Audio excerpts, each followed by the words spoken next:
Good afternoon, advanced algebra students. I hope you are having a fantastic day. I am happy about recording some more notes for you guys and looking forward to seeing you in person. Today we are going to do the second half of section 3.4. So we do have a 3.4a and b. We did the notes on 3.4a primarily reviewed two different ways for dividing polynomials. And what we're going to talk about today is how we can kind of build on that to learn features related to the remainder theorem and the factor theorem. So something that is kind of, I think, a little bit hard to grasp is the concept that when you divide a polynomial function by x plus or minus a number, the remainder that you get is going to be exactly the same thing you would get as if you plugged in the number that you are subtracting from x. Now, that's kind of wordy, but I'm going to give you like a specific example that will make it easier to see. So let's say, for example, 1 here. We want to divide polynomial p, so p of x, by x plus 5. What I just said and what I'm going to demonstrate on the board is that if we plug negative 5 into that function, we will get the same thing as the remainder. All right, so let's go ahead and see what we get here. So our function is x cubed plus 10x squared plus 29x plus 24.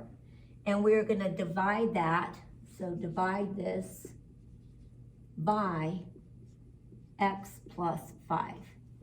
Now, remember we talked about synthetic division in our last lesson that can be done as long as we are dividing by x plus or minus a number. So you might think of this, for example, as x minus negative 5. In any case, to do the synthetic division, we're going to bring down the coefficients. So 1, 10, 29, and 24.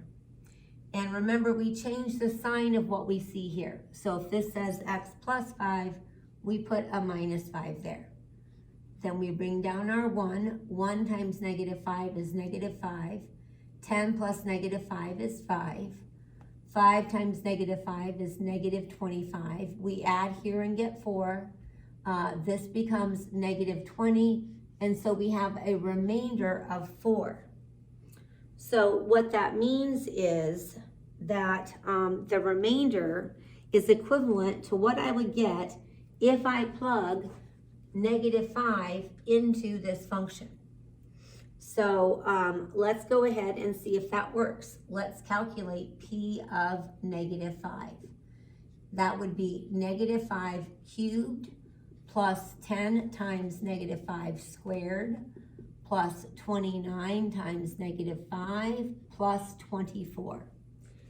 Negative 5 cubed is negative 125. Negative 5 times negative 5 is 25 times 10 is 250. 29 times negative 5 is negative 145, and here I have positive 24. If I add all of these terms together, I get 4.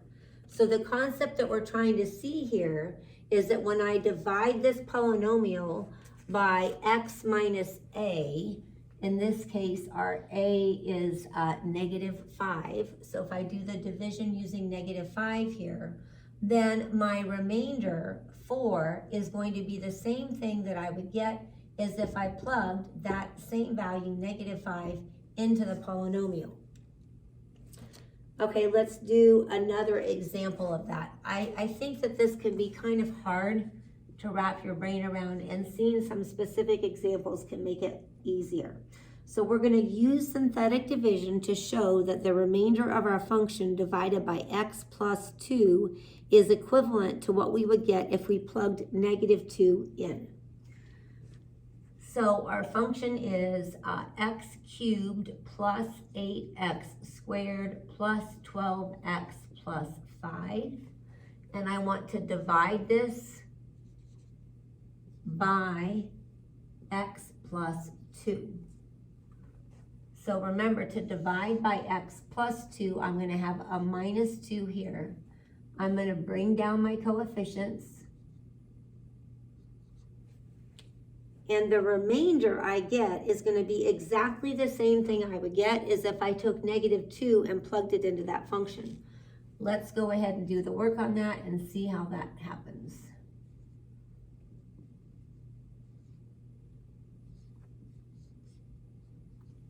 So our remainder is 5.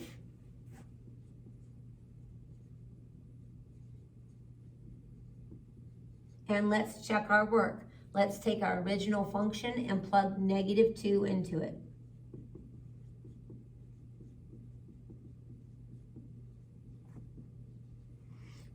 We're going to get here -8, +32, because that's +4 times 8, -24 and 5.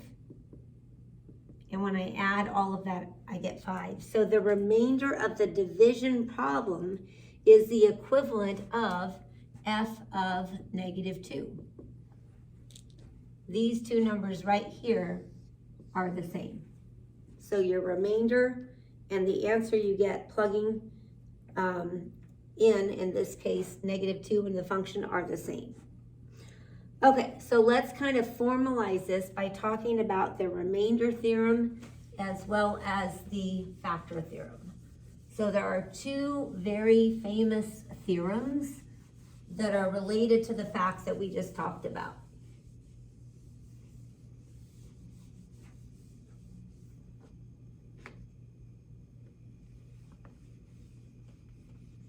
I'm all out of black pens, and these blue pens are a lot harder to erase. All right. Okay, so let's talk about the remainder theorem.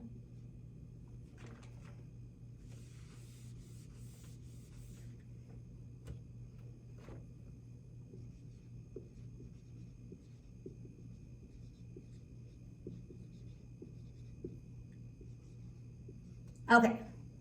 The remainder theorem states that if a polynomial is divided by x minus a, the remainder is that same function of a. So for example, let's write it here. If p of x is divided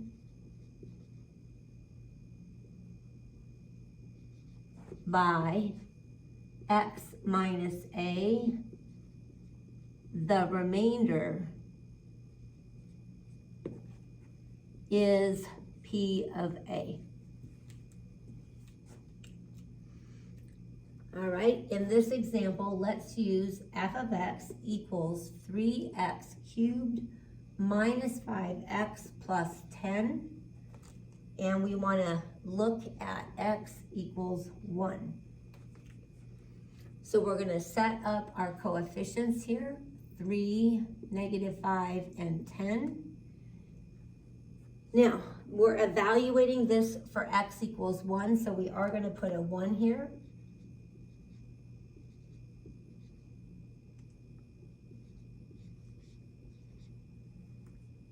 So because our remainder is 8, I know that f of 1 must be 8.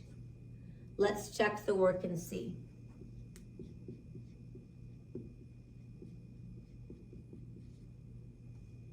This would be 3 minus 5 plus 10, which is 8. So there's a question here. If we were doing handout notes, it says, Ella says the remainder of a function divided by x plus 5 is 149. Is she correct? The way we would be able to check something like that is to use -5, plug it into the expression, and see if we get 149. In this case, the answer would be no. All right, we don't need to do the, actual math on that, just kind of like an application for the theorem. The next thing we're going to talk about here, next example, let's have this be example 4. A student divided f of x equals x cubed plus 6x squared minus 8x minus 9 by x minus 1 and got a remainder of -10. Explain how the student could verify their remainder is correct. Well, the student could evaluate f of 1 and see if she gets negative 10. So let's do it. F of x is x cubed plus 6x squared minus 8x minus 9. If we look at f of 1, we're going to get 1 cubed plus 6 times 1 squared minus 8 times 1. This ends up being 1 plus 6 minus 8 minus 9, or negative 10. So if the student did divide that function by x minus 1, they would indeed get a remainder of negative 10, because remember, the remainder is going to be the same value as what we would get by plugging 1 into the function. Okay, now we also want to look at something called the factor theorem.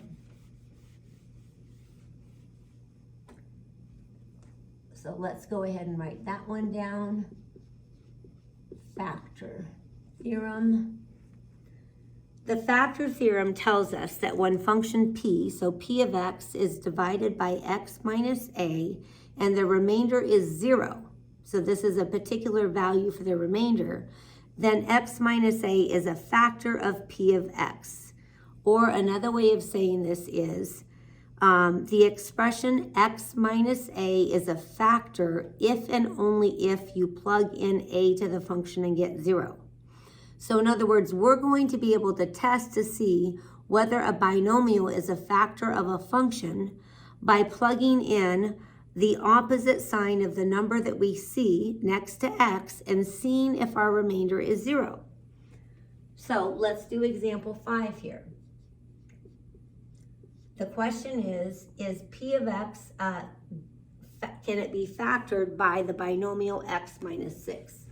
So let's write down our function. P of x is x to the 4 minus 8x cubed plus 16x squared minus 23x minus 6. The binomial that we're looking at is x minus 6. So the question is, can this polynomial be divided by x minus 6? If we do, if we plug in 6 for synthetic division for this polynomial and get a remainder of 0, then we know that the binomial is a factor. So let's go ahead and see if it works or not. We're going to bring down our coefficients, and we're going to look at this number right here, the 6.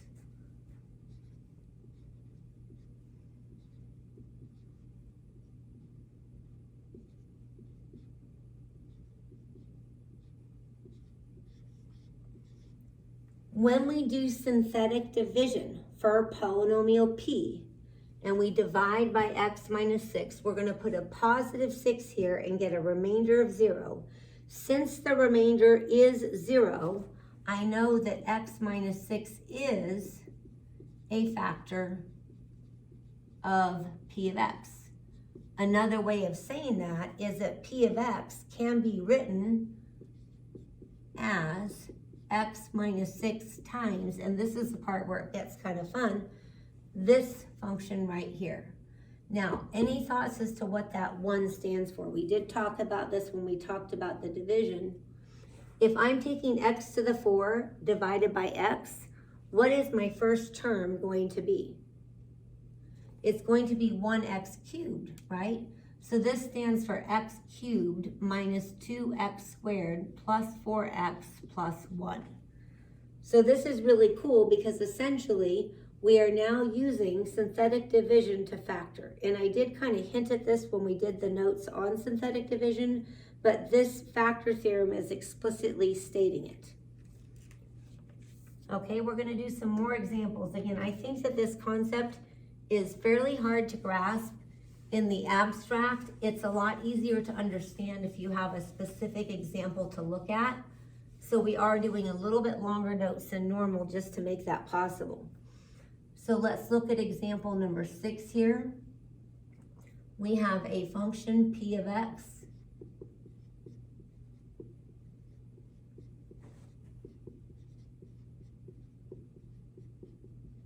and a binomial x plus 3.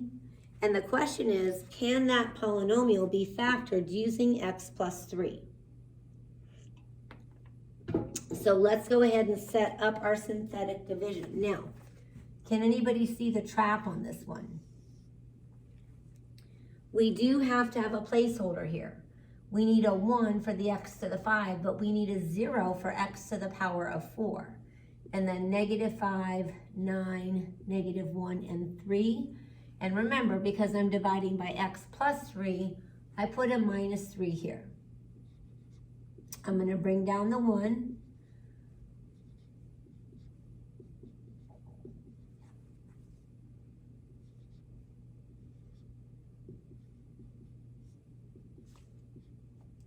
Now, notice that I get a remainder that is not 0. So I can say, since the remainder is not 0, x plus 3 is not a factor of p of x. So the big takeaway here is that if something is going to be a factor, we're going to have a remainder of 0. All right, we're going to do at least one more example here, example number 7.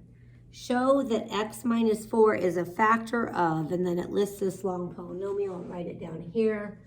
So show that x minus 4 is a factor of x to the 4 minus 6x cubed plus 11x squared minus 17x plus 20. So for x minus 4 to be a factor of this polynomial, it must be the case that when I do synthetic division with positive 4, that I get a 0 remainder. Let's see if it works.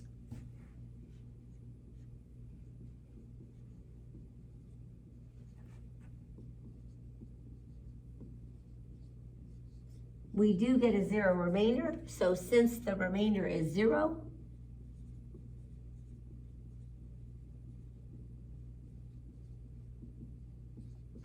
we know that x minus 4 is a factor. Let's do one last example, example number 8. This is a real-world application of the factor theorem. So I'll read this, you don't need to write it down, and then we'll just do the math on the board. Stephen wants to determine the length and height of his TV stand. The function f of x equals x cubed plus x squared minus 22x minus 40 represents the volume of the TV stand, where the width is x plus 4 units. What are possible dimensions for the length and height of the TV stand? Okay. So let's write down our function here. This is example 8.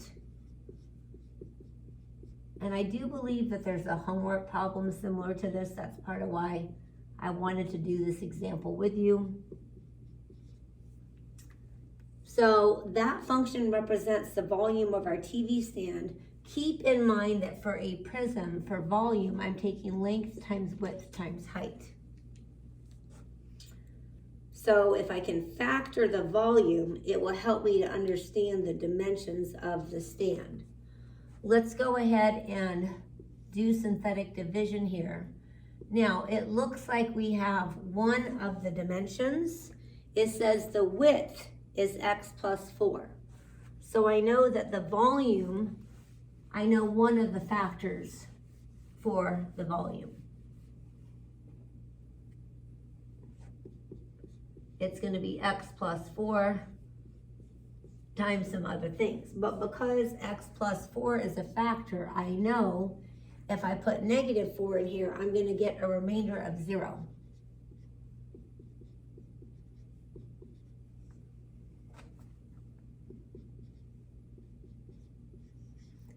Now, keep in mind that these numbers tell me what I have left.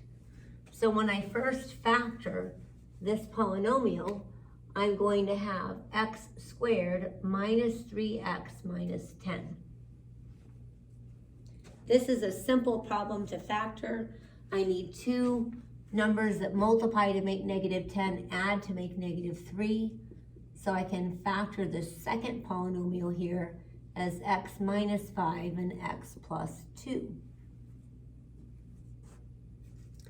So the possible dimensions, so we know that this is our width, and then these two factors right here are possible dimensions for length and height. Either one could be either. So this is going to be the length or height here, and this could be the length or height here. All right, I know this is probably one of our longer notes, but it is a little bit confusing in an abstract sense, and I just wanted to give you a bunch of examples so that it would be a little bit less stressful in terms of understanding it. So thank you so much, and I look forward to seeing you in person.